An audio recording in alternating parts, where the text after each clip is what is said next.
Yo, my bad. I just see that the clock was just ticking on me. Yeah, man, Monday night. Only thing this Raw is Vince show. We call this Where's My Finish Line? Thank you all for taking a moment to tap in with me and to hear some things I got to say. I got an interesting, I don't know, maybe tale or anecdote, or I'm not even sure what to call this for today, but we're going to get it started because I think it's important that I talk about this because this is actually a way to keep me focused on what I really have set forth to do with the rest of my life. And just because I've come to this revelation, and just because that this episode is taking place right now, it doesn't mean that this is over. This is not over by a long shot. I actually have very much enjoyed speaking with all of you about different topics, and there always will be topics that are worth covering in my view. And I can't wait to keep just the conversations going, you know. And please let me know if you can hear me out there. Everything is copacetic and well on my end, but I don't know. I'm seeing a different volume thing happening. I don't know why. I do not like it. But we will keep this rocking and rolling. Okay. So, man, where's my finish line? And this one today we call the original finish line. So I want to say maybe Tuesday or Wednesday. I really do not remember. But I was reached out to in an effort to write some music. Write some co-write a song, if you will, and maybe now that I think about it, because the days and the weeks kind of go so fast and kind of run all together at times. It might have even been a week ago that I was originally reached out to, maybe 2 weeks ago. I honestly do not remember, and I apologize. But for context, there is no detail left out because this still really did happen, and it was all stemming from a verse I had written for the homie Brian. He has this I was actually supposed to do this song like during the pandemic, but I got the beat before then. And I want to say that the lockdown had officially happened. And I was also going through a lot of personal things that I won't discuss on live. And just timing just got severely bad. And with that, I just didn't have time to write it in real time. And I ended up writing it. And then my Mac died. I don't even call it crash. Like, it just died. Like, I don't know. I don't even know what like happened to it. Like, for real, if I'm being honest with you. And from there, I lost everything that I had written, or I don't remember what I originally wrote for it. So I rewrote something. And I think it was actually more timely just with what I want to do moving forward. And a fellow artist whose pen I really respect really took a liking to it. And they reached out and was like, yo, that's the direction that I'm hoping to go into with some of the things that I'm putting together. I'm like, dope. And I was reached out to help out with just like some joints, you know what I'm saying? That made me feel really good, man. That made me feel really good because in a nutshell, that's what I want to do. I think I don't know how, to be honest with you. I don't know how I lost out of it, but that is literally what I want to do. And then to be in a group chat and basically a writer session, if you will, because I'm long distance, and just using technology as an effort to get this track put together was awesome, man. It was an amazing feeling for me. It really fulfilled what I believe is like my true purpose, and it gives me what I really want to do. And then fast forwarding, I want to say it was Sunday, Saturday or Sunday. I really do not remember. I'm bad with dates lately because I stay doing a lot of ripping and running. I work 2 jobs. I do a lot of things, man. I do a lot of things. So I really am not recollecting like actual dates, like your Sunday, Monday, Tuesday, Wednesday, Thursday, Friday, Saturday, love, Sunday, Monday. You know the song. But I got 2 emails. I woke up to 2 emails asking me to sign up to DistroKid so I could start receiving splits on a couple of songs that I was a part of. Man, one of them, I want to say it had to have been like 15 years ago now. It's 2022. So, shoot, man, I would say one of those songs is easily like 17 years old. I want to say. Sammy Sam, what up, my brother? Hey, big things, rude boy. That's what we want to do. That was probably a terrible Jamaican accent, and I will not try that again. And then like one, I want to say maybe probably like 5 or 7 years ago, and again, it was just that fulfilling thing of like, oh wow, you know what I'm saying? Yikes, I like this. Getting an email about getting splits for a song that I wrote on years ago and is now being uploaded, for like streaming platform services. Like, I think that's just a dope feeling to me. Like, I like how that feels. Yeah, Sharon Alexander O'Neal reference. Yeah, you know it. We gotta do the callbacks to the songs of great American history, man. You know what I'm saying? Music history or just American history in general. It should all count. And with the writer session happening, with the email for the 2 songs for me to get credit for and possibly get financial splits for, it really made me think about what was my original finish line in the first place. And it was to be a full-time songwriter. And I don't know how I continuously lose sight of that. And I don't know how to stay patient enough to continue this course of consistent work until I can finally afford to put myself on retainer and even travel in an effort to do more songwriting. Because that's always been my goal. I just keep losing it. I lost it when I was chasing radio dreams, and then I got into radio, and then off and on within that 6 or 7 years of just working full time in radio, I lost sight of it. Then I left radio and got into podcasting, which is still a form of radio, but I was even supposed to do it then, like 2016, 17 rolls around. And then I kind of got wrapped up into working with, Live Nation and being a talent buyer and doing all these things, like industry related things. And it just got pushed to the back burner. Now here we are again, 2021. I am working 2 regular jobs, new city, new state. Personal life is really on the ups, man. I'm having a very amazing personal life for the first time in a long time, bro. Like, so that helps keep me focused as well.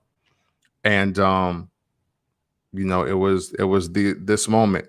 And I had moments last year where I was like, like songwriting. I want to do that. I want to be a songwriter. And I've never like forgotten it, but I haven't remained as consistent as I need to be. And to be honest with you, I'm not sure how to stay consistent with it. It just, I am not, uh, I'm just not unclear. Songwriter Hall of Fame, that's your finish line. It sounds like, yeah.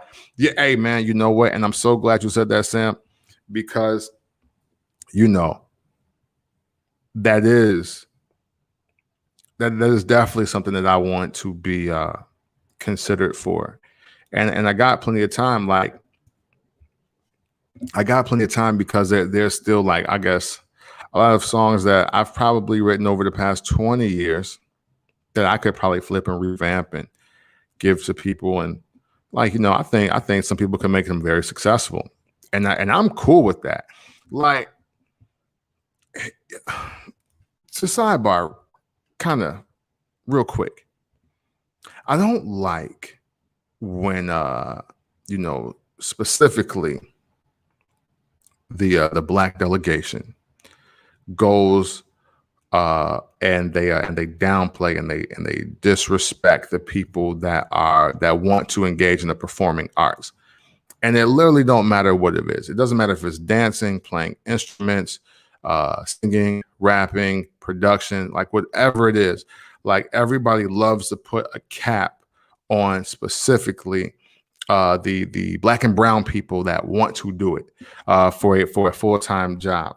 And it sucks because, and I'm going to make this art piece.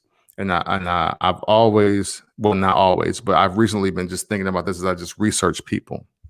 Like, what if, like, Quincy Jones stopped at like 30 or 40, because he was told he was too old? What if Jimmy Jam and Terry Lewis had stopped, like, once they met Janet Jackson? I think they were like 30 then. You know what I mean? So what if Michael Jackson stops when he's like 25? It's so many different things that I think about. It irks me because, nobody's telling Bruce Springsteen to stop ever. I listened to Huey Lewis and the News album last early spring, because it came out, I think, February, March. So technically, I think it was still winter.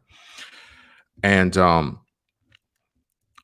we're never going to keep arts, performing arts, creative arts alive if people keep stopping when they are 20, 25, 30, you know what I mean? Maybe 35.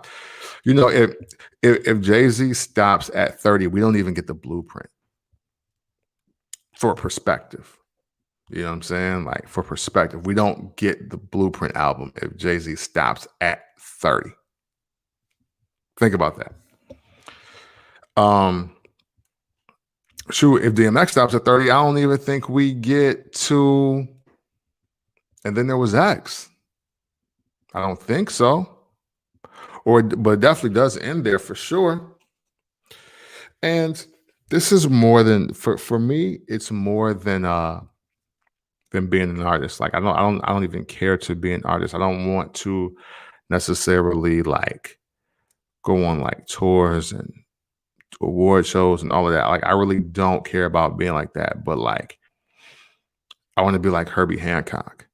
I want to be, again, like Brian Michael Cox, like, Neo, as he was making his way to his first album, or Jonte Austin, or the other things that Jermaine Dupri does, and Jam Lewis and Quincy Jones.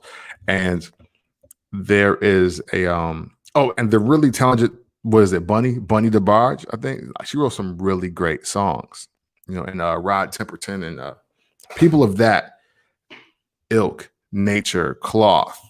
That's what I want to be.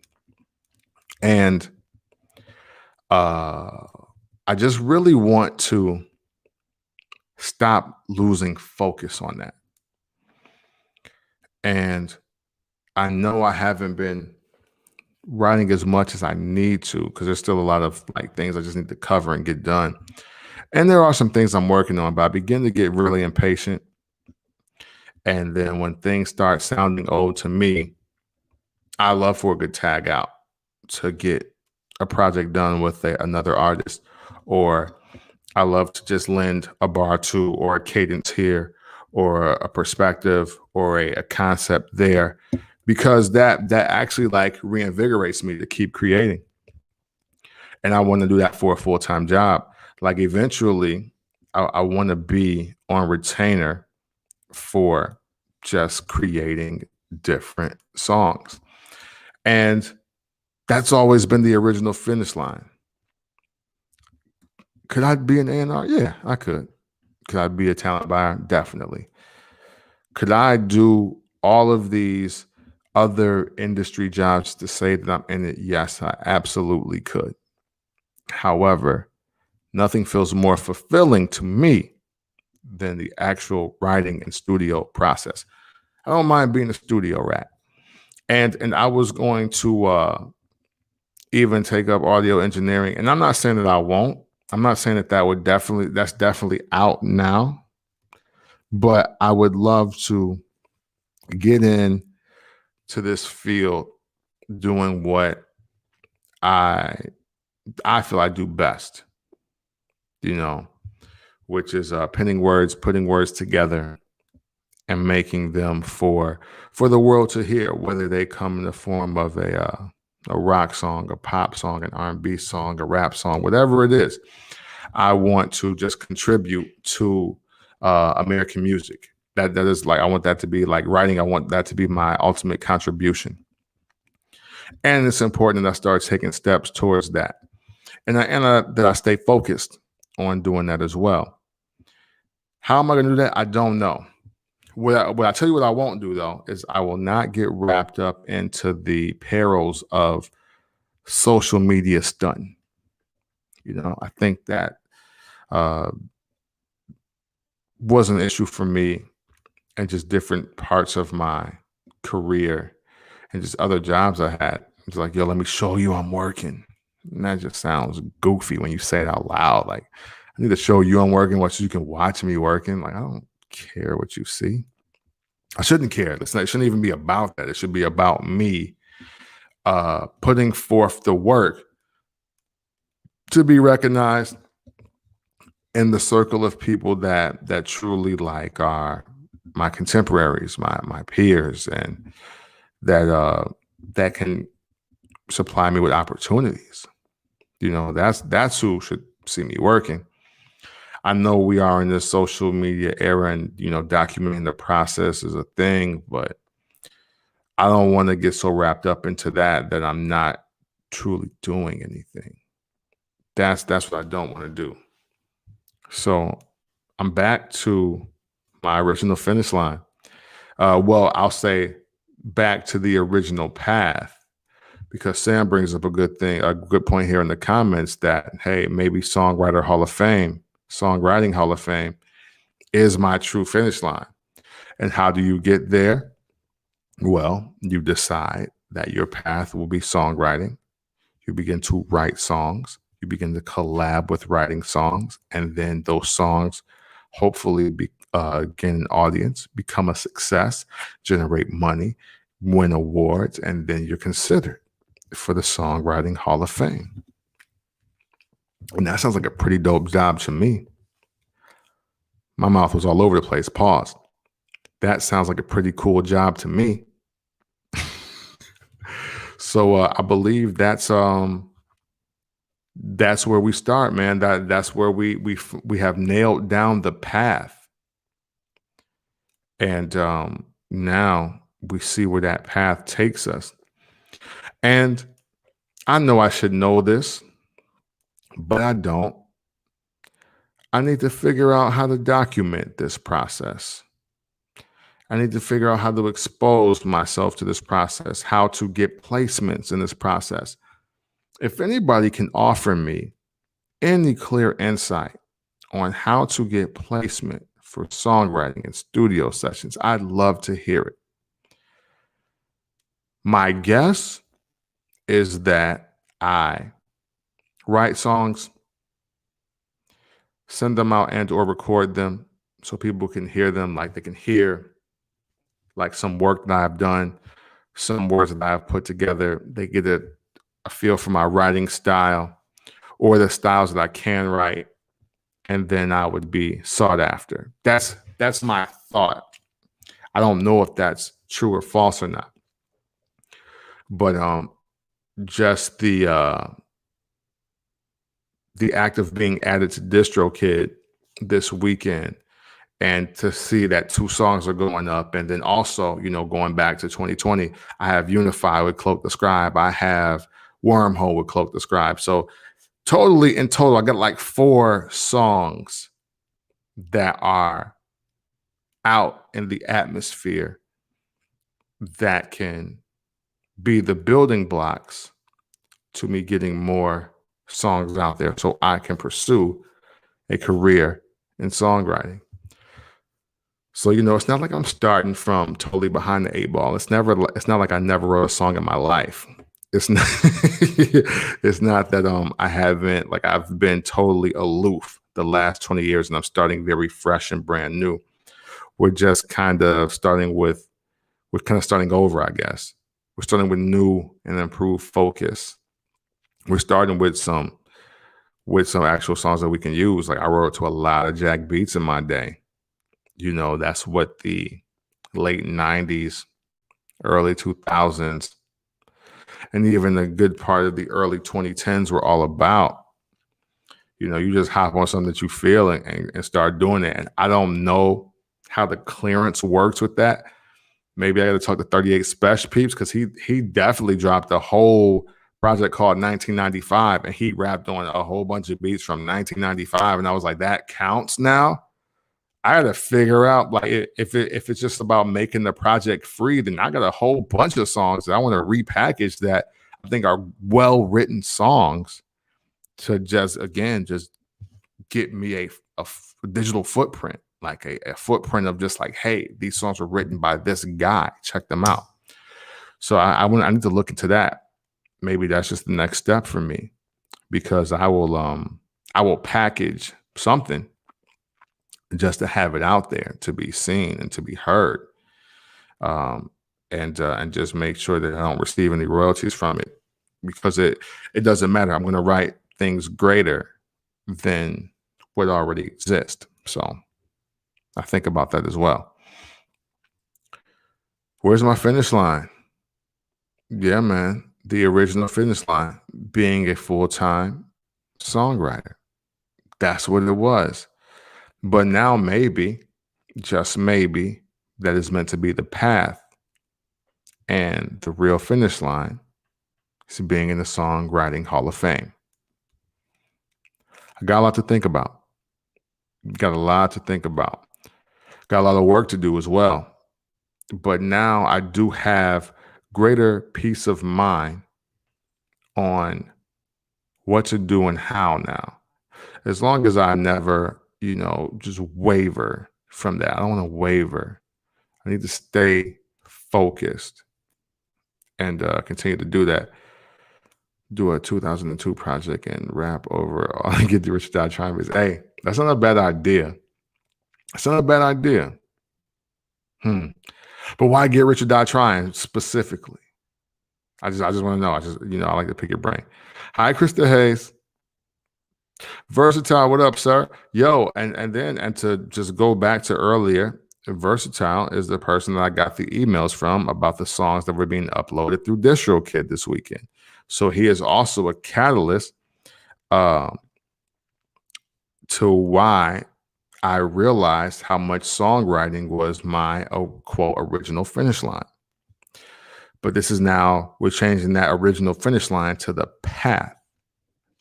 But yeah, always, and for those that may not know, because I know him, I want to say, I think I was talking to Cloak, and I don't think he knew how far Versatile and I went back. That's Dre, for everybody that does not call him Versatile. I call him the Enigma Versatile, but that's a different story. But I've been recording and writing and knowing Versatile since 1999. Like, I want to say 1999, 2000,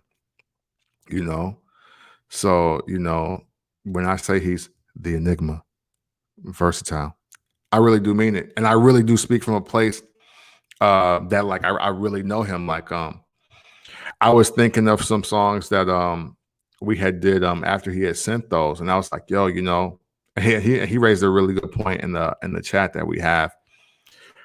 He was like, a lot of our content is really like ahead of where we were at the time, and I look at a lot of those like what '01 to '03 songs, and how like just the writing on them and the production of them, because they were all original. Everything was 1,000,000,000,000% original when we were doing those joints, and how they would just stick out as just really being intangible. Like, I mean, because we're both from the era of you shouldn't sound like what's popular. You should sound like yourself. You should sound like you're doing something that you created, like from scratch. That's why I always love going over to his crib and just hearing what he made and then writing to it. Yo, if we could, if I don't know if it would sound cool, but if we could get what was it? I think it's Ooh. If we could get that joint up there, I think that I might have to record that. I probably sounded kind of trash on that. Like it's like vocally, but I would like to do that one. If that was available. It's a lot of joints. I would like to do Psycho Chick. I would like to get Psycho Chick on streaming services if possible. Yeah. Psycho Chick would be dope. Psycho Chick is probably one of the best songs I've ever written in my entire life. I'm going to say that now. I wrote that in 1999. And for a quick story, because this will be like, the VH1 storyteller's moment for you all. I literally wrote Psycho Chick because of this young lady that I made the mistake of giving my number to.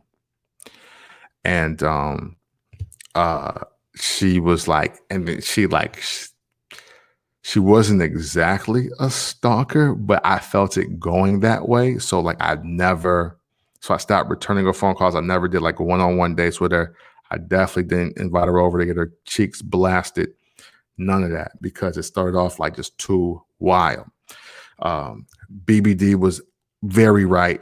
Never trust a big butt and a smile, even if it's the biggest butt you've ever seen. Yeah, man.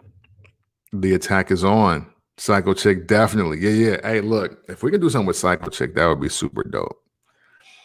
I kind of think that it should just be like left as is, because look, I was like 18 or 19 when I did these songs. So like, I don't expect them to sound like perfection. I was still learning like my voice and how to record then. But I do remember the reaction that we got when we created that song. And I would love to see how that works in this climate today. And then I know some lyrics I definitely got to clean up from from certain songs, because you just can't say certain things I was saying in the early 2000s as a rapper in 2021. You just can't say them. Get the songs listed to me that you want. Bet verse. I'm on it. I am on it, and we will do it. I was thinking about it earlier today, but I put some real consistent effort and thought into it. And we will definitely do that. We will definitely do that. I kind of feel like Around the Block should be in that mix too. Psycho Chick and Around the Block. I think I gotta listen to the lyrics again on Around the Block. I don't remember everything I said on there, but I think, but just like just the flow of those songs and how we are collaborating on those. I think those are just good joints to have. I need to get Renaissance in New York so we can put Our House on there. But I'm sure, but you know what? Renaissance was really early on the getting his music out to as many places as possible. So I really believe Our House is somewhere I don't know. Matter of fact, I'm gonna look for Renaissance on just streaming platforms to see if all of his projects are are available. Because something tells me that his mind, he thought about that like way early. Yeah, that's it though. Where's my finish line, man? The original finish line, songwriting. The path is now songwriting. Getting to the Songwriter Hall of Fame should probably be the finish line. So thank you to Sam. Oh yeah, hey, Rhyme 11. Rhyme 11 I could put up because that was an original beat and everything. I forget the kids that did it. I think that was Sound Products. I believe they did that. That and Seek and Destroy from Curtain Call. I think I can use those. I don't know, man. I got to get on this list. I got to get on this list, and we just think of songs just to increase my footprint, man. You know what I'm saying? Because it's got to be some stuff out there that the way they're put together could just show my versatility, man. Get me out here. I can finally meet Neo, man. We can write songs that people can get pregnant to. You know, that's a goal of mine. You know, I want to work with Billy Joel. You know, I want my version of For the Longest Time to be out here somewhere in the universe. You know, but enough about me, man. Where's my finish line? Great conversation today, fellas. I appreciate this. Thank you all. And you know what? Before I get out of here, though, I probably don't highlight Sam enough for being one of my greatest catalysts to just push my pen to other places. Because even though we have very similar music tastes, every once in a while he'll throw me a curveball to make me listen to something, and I get trapped in the rabbit hole of just listening to other things. And it literally challenges me to just think differently, even about how songs I've already like realized. Sam has the ability to make you focus on the artist like B-sides. You know what I'm saying? like one day I think we got totally trapped in the LL Cool J rabbit hole, but it was like about 14 Shots to the Dome, the entire album. And that's an album that many people talk about, but it's definitely like it's inspiration within that album. And also, you know, Sam rode with me a lot when I would just try to get on my MC hustle, man. Black Reposing with you, not the name alone. Yeah.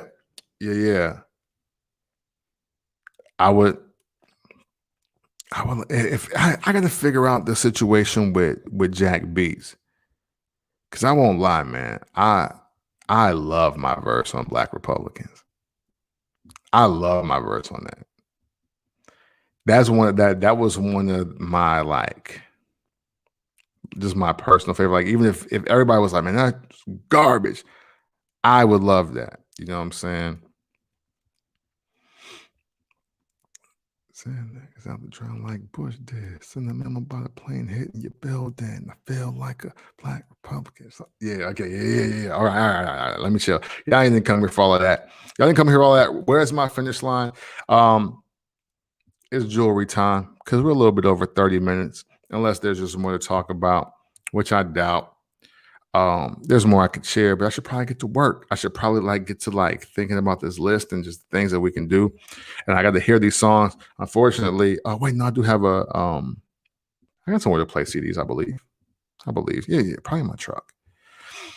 And I have to go through these and just start trying to get my musical footprint up on these platforms through DistroKid, thanks to the Enigma Versatile.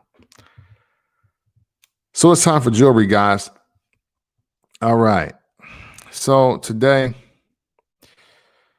and some of these, one of these might be a topic that I want to talk about the next time we do this. I appreciate that verse. All right. Jewelry number one for today. That's not what I said because you took it that way. Okay? That's not what I said because you took it that way. Next piece of jewelry I got here is sometimes bad energy is labeling everybody else's energy. And I think I want to talk about that Wednesday just because. All right. One more time. Sometimes bad energy is labeling everybody else's energy. And final piece of jewelry for today. Good sex may not keep a person forever, but it can buy you a lot of time. All right. You already know what it is, man. Where's my finish line? Thank you for tuning in when you were able to tune in. Shout out to Versatile. Shout out to Sam. Shout out to anybody that I have met since October of 1999 until August 2nd of 2021 that has been instrumental in the process of me becoming the writer that I am today. I plan to thank all of you when I write the lead. Well, when I'm a co-writer for like the movie theme of the year or something like that, whatever that is, or when I get song of the year at the Grammy, I get my credit. I probably won't be the artist, but I'll definitely have my little Grammy piece right at the crib. You know what I'm saying? Telling people that hard work and dedication pay off when you get focused. All right. Man, you guys have been awesome. Thank you so much. Extreme gratitude for everything that you have done for me. And as always, it's love.